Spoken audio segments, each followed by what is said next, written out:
Touch the Lake. Today we are joined by a special guest, Cheng Lei. I'm sure many of you already know her. Cheng Lei was born in China and moved to Australia when she was 10 years old. She is an Australian Chinese journalist and a news presenter. Her career spans decades in both business and international reporting. In 2002, she joined China's CCTV, now the CGTN, after a successful screen test. She subsequently served as CNBC's China correspondent in Shanghai and Singapore before returning to Beijing to work at CCTV. In August 2020, at a height of diplomatic tensions between Australia and China, Lei was detained in Beijing on national security allegations and remained in custody for over 3 years. Her release in October 2023 was secured through sustained diplomatic efforts by the Australian government, notably the intervention of the foreign minister, and marked a significant moment for press freedom. Lei was recognized with Press Freedom Award by the Australian Press Council in 2024 and was named Australian of the Year by The Australian in 2023. In 2025, she published her debut memoir, a memoir on freedom, and is also featured speaker at 2026 Forbes 3050 Summit. Let's welcome Cheng Lei. Welcome to Dharamsala, Lei. Thank you so much. So, you worked at CCTV and now the CGTN. Being an Australian citizen, did you ever think that you have this immunity, or you were safe from China CCP's apparatus? Unlike others, or were you always very careful about your do's and don'ts? I think China and the organization that is the parent to CGTN had all changed in the past 2 decades. When I joined, China was still very much up and coming, trying to globalize, and there were many inside and outside China who were hoping for reforms, especially in the media space. So the English channel was fledgling when I joined in 2002. Very simple, not many shows, very crude equipment. I remember my first studio didn't have air conditioning, so in summer you could literally watch your guest's armpits start to darken if he's wearing a white shirt. So, but that gave me the opportunity to change from accounting / finance to journalism. And I was very grateful to them for doing that. And I was in the right place at the right time because business was booming, growth was red hot, and there really was a lack of bilingual reporters who understood China and how to communicate to the rest of the world. And then when I joined CNBC in 2003, I had the same privilege of being able to tell this exciting story of the attempts, China tried to catch up with the rest of the world, and also the rest of the world coming to China to invest and to see what the growth was all about. But once China got much stronger, richer, more powerful, the rhetoric, especially under Xi Jinping, had changed. We saw wolf warrior diplomacy. We sort of saw this more assertive stance in media, right, and a lot of cult worship of Xi Jinping himself. And while diluted at the English and also the international arms of CCTV, we still felt some of that. So I didn't really think being a business reporter would ever land me in state security trouble. Absolutely. But under Xi's China, the definition of state security has expanded vastly. The use of torture methods like RSDL has gone up exponentially. And it is, it's sort of, I imagine anyone working with information is like a cow feeding in a paddock. And now you used to be able to roam fairly free and knew where the fences were, but now the electric fence is invisible and it's getting tighter and tighter. So if you're a consultant, if you're a teacher, if you're a diplomat, if you're a journalist, anyone who works with information if you're a doctor, could be in danger of breaching these national security laws. Right. And it's very arbitrary. If you have the right connections, you can be assured of not being investigated or released early or not sentenced. And the reverse is true. And China always treats its own citizens worse. So as a foreigner, I believe I was treated better and was able to write letters to my family, and at least I could get the consular visits every month, with the exception of COVID breaking some of that. That was what I was going to ask about. You know, you have worked in CCTV, CGTN at times during both before and after 2018, when President Xi Jinping announced, abolished the presidential terms that authorized him to remain in power for indefinitely. And so what specific shifts in media policy and attitude of CCP, or say your colleagues' working style in the state-backed media, did you notice before and after 2018? I think the Chinese channels felt a lot more pressure, because to the Chinese government, there's far greater fear of its own people than international attention. And the sort of pressure for the Chinese reporters in the Chinese channel and the Chinese presenters about making sure each word is perfect and perfectly enunciated is extreme. But in the English and sort of other language arms of CCTV, the people in management are far more international. They've often studied abroad or worked abroad, and they know that in order to tell the story, to communicate internationally, you just have to be quite world savvy. You cannot do the CCTV 新闻联播 style. So they are not as, what's the word, party strict as the Chinese channels. But having said that, when it comes to big events, that was when I noticed it the most. Of course, nothing came out overnight. It was all very gradual. You sort of felt if I was the frog, I felt the water kind of growing gradually warmer. And there were things like the Import Expo, like APEC, Davos. If it was an international event that he was going overseas to speak at, the channel I was in would spend a lot of resources to send reporters with him and to cover every aspect of his speech, with talk shows and interviews, or say, what did you think of Xi's speech? And of course, it's all endless praise and different angles to say how wonderful and far-sighted it is. And that was quite sickening. And also in terms of the trade war with the US, you began to see the uber politicization of everything, including business. And there were guests who would tailor their messages for our channel, which was seen as state-sanctioned, state-owned, of course, and for international channels that were much freer and all about making money. There were some economists who started to refuse to come onto my show because it's now seen as just Xi's China and represented a certain thing. So in terms of actual stories, there were many stories about so anything that she wanted to emphasize, whether it was Belt and Road, or whether it was traditional Chinese medicine, or whether it was whatever visit he was making around China to talk up something, technology or rare earths, then the reporting emphasis tended to be expanded in that area. But once again, business was somewhat insulated from that, and that's why I could still continue to do my job. Right.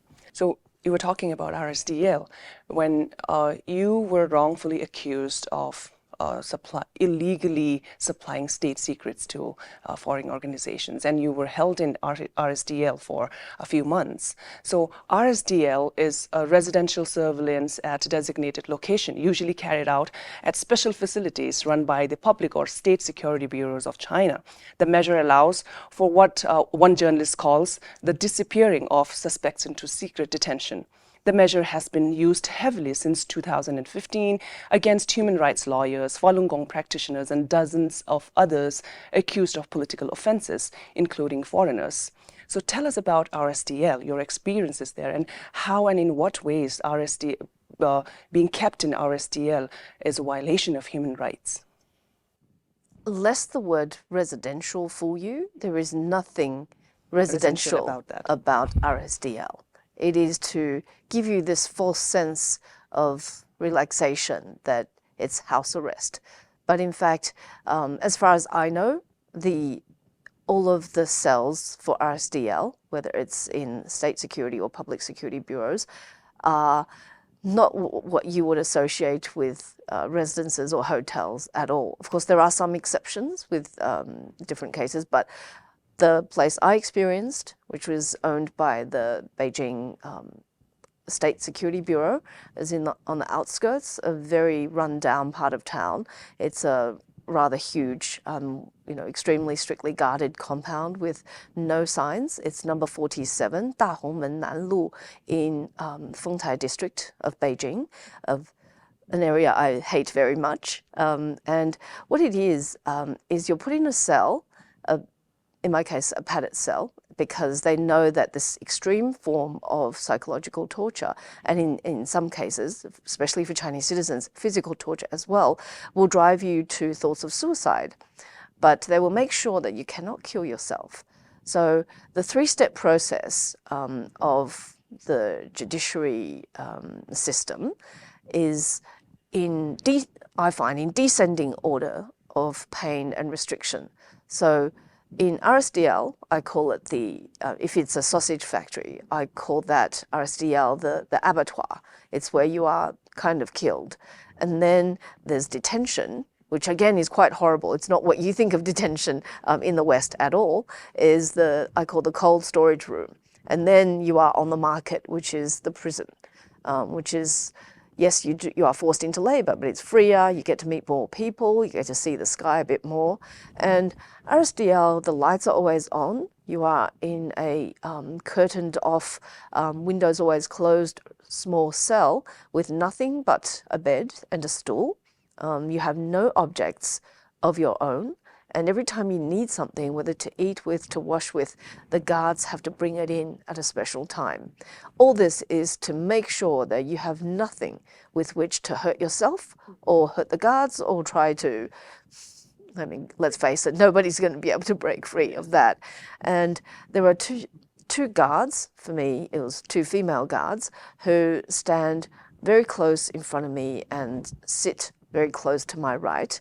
They take turns to swap every 10 minutes, and they just watch me every minute of the day. They have 4-hour shifts. So at 8 a.m., for example, when the breakfast is brought in, the 4 a.m. to 8 a.m. shift girls go, and then these 8 to 12 girls come in. And I always think that it is as inhumane, and in some ways more inhumane for them, as it is for me. I am made to sit for up to 13 hours a day.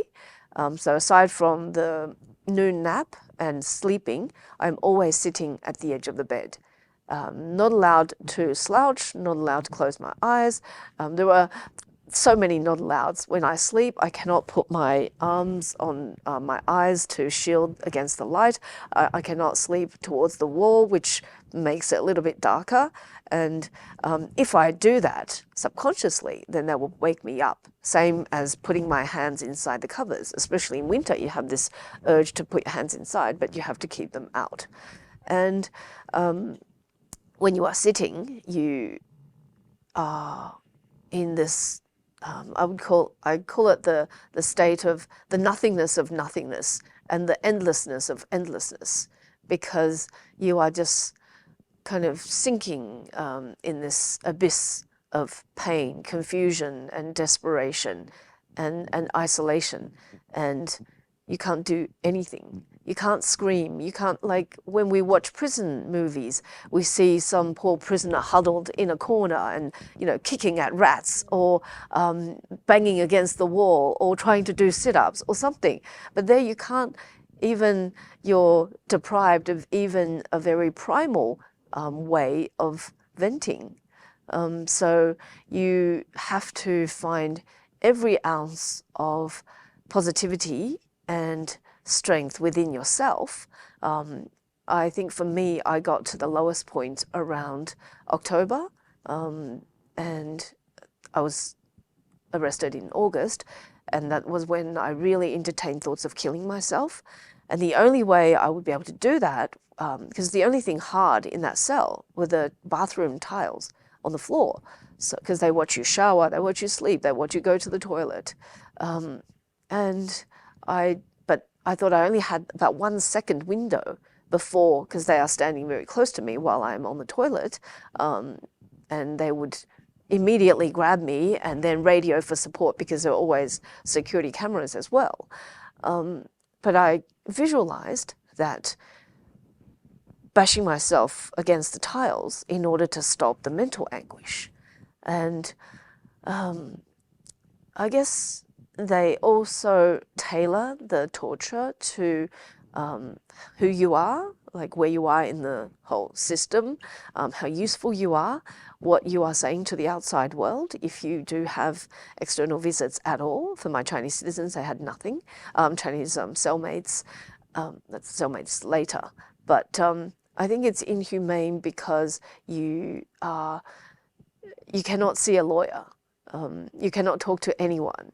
I remember sometimes wondering if I was going to lose my power of speech. And every time I had to do anything, I had to ask for permission. It's a way to reduce you to a state of utter helplessness and powerlessness. And on China's version of Reddit, Zhihu, there is a question which is, what's the most disgusting job you've ever done? And there is an answer which has 2,000 upvotes by someone who did an RSDL guard job for about 2 or 3 weeks, and he left without getting paid because he hated it so much. And after 2 years, he still had flashbacks and PTSD. And just looking at someone suffering in front of you for 1 day made him think that if he was in that, because we all have empathy, if he was in that position, he would just confess to everything. I burned down the Summer Palace. Yes, I did. I bombed Pearl Harbor. I did everything. It's I don't think any other country has this sort of seemingly benign but in fact devastating form of torture. There are some Chinese lawyers who are lobbying, trying to abolish this, right? Yes. And this came into practice and came available to the Chinese police in 2012 after the Chinese criminal law procedure was amended. Well, somewhere around that time. Last year, I heard there was some leaked document about more centralized control of the use of RSDL, which I would like to think, I mean, it may be egotistical, I'd like to think it's all not just me, but Safeguard Defenders, an organization in Taiwan, and all the former RSDL prisoners who have been brave enough to come out and share their stories, because compared to them, I had, the luxury version, RSDL light, if you like, but the Chinese cellmates who I met later who had nothing, because later I was able to get books sent in via the embassy. I was able to write letters to my family, and that helped a great deal. But on the whole, it's still a hellish experience. And all it is to break you down and make sure that you will confess to whatever they want to pin you on. What peculiar methods of interrogation do they use on people who are detained and imprisoned? Well, in my case, they raided my apartment. They took away all of the electronics and asked me for the passwords and my bank cards, and they I don't know how many of my colleagues or friends they spoke to, but I would assume that many of them were also spoken to by the minister. In China, when you mention the MSS, everyone is very scared because of the opacity and because you know that they can do anything to you, and none of the other laws or checks and balances apply. On everything under the guise of state security is okay. So when they asked me certain things and I didn't remember, sometimes they would play me my own voice messages or messages of friends, and they would just go through everything, and they would sometimes leave me homework, give me a piece of paper and say, Write about yourself? write about the people that you know in Beijing. And as a journalist, I know so many, and I was asked about my grandparents who had passed away many years ago. I was asked about who I was closer to, my dad or my mum. It's a lot of, I guess, psychological warfare. And why I say I got better treated is because of my foreign citizenship. Later, when I met the Chinese who had gone through it, they were threatened. They were told things like, "We can crush you like an ant." They were told things like, "If you don't cooperate, you will be a dead person, like so-and-so, who's also implicated in the case." And I heard of a woman who had epileptic fits. There was a woman who was taken to have a lie detector test. And even when they knew the evidence, that they had evidence favorable to them, it was either ignored or they were just told off for even thinking of it. So you are just given, you become mentally conditioned that you have no way out and that the state will win against you no matter what. Right. Lei, you have worked at CCTV/CGTN, CNBC, and now Sky News. So what is different about the way of working, information reporting and information dissemination? How is China, CCP's state-backed media channels, information reporting and dissemination different from that of American or Australian news channel? I think reporting in China itself is the huge difference. Even if you work for an international channel, the access that you get in China is going to be much less for an international channel versus, say, CGTN. Right. What I found was the censorship for the English and maybe other foreign language channels was much less because it's to the outside world. It's not part of the ensure domestic stability mandate. And but there is an element of looking good on the international stage. I would say that for the business stories, I was quite trusted because of my experience and because when I joined, the people I worked with later all kind of advanced to management levels. So I think they saw me as someone who knows more about China. So I don't recall any stories being killed, but we didn't do any investigative reporting, any sort of graft and corruption stories either. At CNBC, there was a lot of concern about its business interests in China, whether it's main advertisers like Bank of China, Air China, etc., or them being able to continue to operate in China. So all the foreign media organizations face that pressure because the regulators can say, well, you did these stories about, the so-called dark corners of China, and I'm going to punish you by, I don't know, blacking out your channel for such and such a time.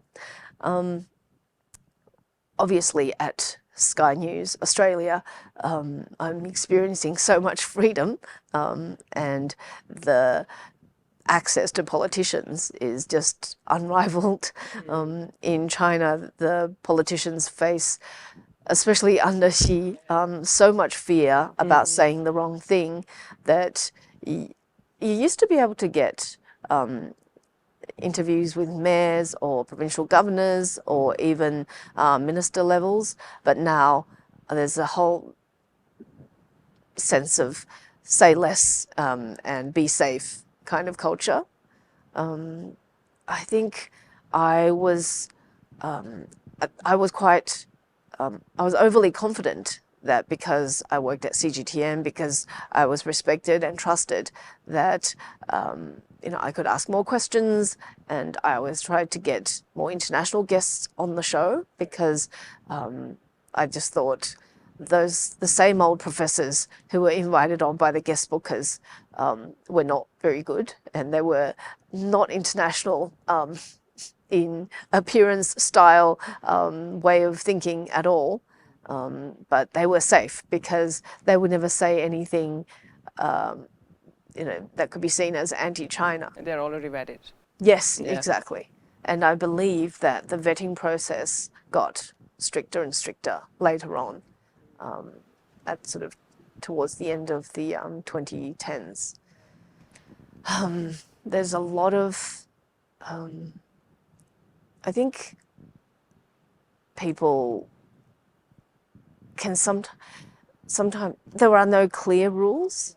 So, which, if you self-censor, then you get away with less. Yeah. If you are confident, like I was, I think I could ask challenging questions, and I could be more, I thought I was more objective. But it comes down to what they want to do, Yeah, it's right? unpredictable. Yeah. We see now the CCP state media's portrayal of Tibet to the outside world is shifting from its highly traditional securitized position to this gateway, a vital gateway of China towards the South Asian countries. And there is also this rebranding of whole rebranding of a strategy of Tibet into Xizang. So being a journalist, how successful do you think is China in its positioning and portrayal of Tibet to the outside world, as well as to the Chinese citizen? I'm pretty skeptical about the whole propaganda machine's efforts. I know that in getting viewership and attracting clicks, they are not nearly, or not even 1/10 as good as, say, any kind of influencer, be he or she Chinese or otherwise, because of the whole stilted way of working and the political lens through which they view everything. But of course, they are trying to get more foreigners to say good things about China, whether it's Tibet or Xinjiang. And I think there are, especially on X, I see some Caucasians who are doing that. And it could be out of self-interest. It could be they really do think it's a great place. Yeah. And what I object to is it's an unfair portrayal, because you are not able to show the other stuff that goes on. At the same time you're saying, oh, look how wonderful Potala Palace, and look at the tourists, and look at the wildlife, but you are not saying for a Tibetan to travel around the 3 Tibetan regions, you need written permission. That even for contacting someone in Dharamsala, you can be violently beaten and imprisoned. And in order for a Tibetan to move to a non-Tibetan place, you need money to buy a fake household registration and to pay lots of social security in order to go there. If this place is so wonderful, why do you need to talk it up so much? Why do you need to restrict Tibetans' movement? And I wonder if these people know that while they think, and believe me, I've been accused of having been part of that propaganda machine myself, that I was doing the same thing. By not showing the other side, you are actually helping to perpetuate the lie. And I wonder if the government would ever be confident enough, as he says it is, you know, big country, we do big things, and we treat our people so well, then why not take a more flexible approach? And Tiananmen, Tibet, Taiwan. Yeah, face up to your failings, Yeah. Admit the truth, and have reconciliation. And which is why I also object to the whole whataboutism of the US does this, so therefore China doing worse is okay. You have to at least admit that whatever happens in the West, it is much, much more open. Yes, Epstein files, etc., but still much, much more open than China. Right. We were talking about this banned words: Tiananmen, Taiwan, Tibet. Yeah. And it was Falun Gong, and the East and Turkestan. Xinjiang. Right, right. And now the pages and pages of words, because the thing about Chinese Hanyu is that there are so many words that sound the same but mean different things, which lends itself to so many different plays you can have on certain words, and that's why it's the banned words have expanded so much, because people are so creative in beating the censorship. In what ways? Well, for example, milk bag. Yeah. What do you think that sounds like? 乳包. Okay, 乳, the word for milk, right? Yeah. 包 is bag, but also 乳 is the word for insult. And 包 is one of the many nicknames for Xi Jinping, because he's shaped like a bun. So, 包子, yeah. 包子, oh. So, that's hilarious. So when you say a milk bag, oh, yeah, I get it. Okay, wonderful.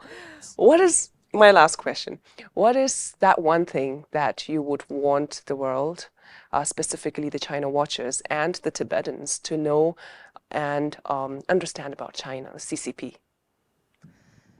I think just like China should admit its failings, we can also recognize China's strengths, but at the same time, being very clear of the cost of the strengths, which is mostly exploitation of the people, not following labor laws, and stripping people of basic freedoms, etc. And I want people to understand that freedom is messy, but it is human, and no matter what sort of utopia China paints itself to be, well, first of all, you become so inured to the lack of freedom that you don't remember what it is to be fully human. And that is the CCP's machinery strips you down to being not really human. Sort of talking to the leaders here, talking to officials in China, feels like totally different things, because we say they're not allowed to say human things because that is how the party operates. You are just a small cog you are replaceable, and the state overrides all, or shall we say the party. Lei, thank you so much. It's not very common that we get to have guests who have been wrongfully imprisoned by the CCP, let alone an experienced journalist, a non-Tibetan, who have once been one of the faces of China's propaganda channels. For former political prisoners who managed to cross borders and make it to freedom, the security risk for their family and friends back home in Tibet is too high for them to reveal their faces and share their experiences publicly here, like you're doing.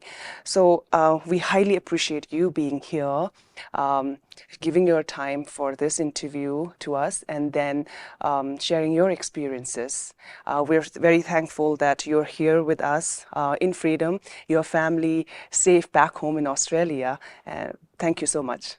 Thank you. I've had a great time understanding Tibetan culture and the Tibetan struggle here in Dharamsala, and I would urge everyone to come and check it out for themselves. Thank you. That was our today's edition of In Conversation with Tibettv. Thank you for watching.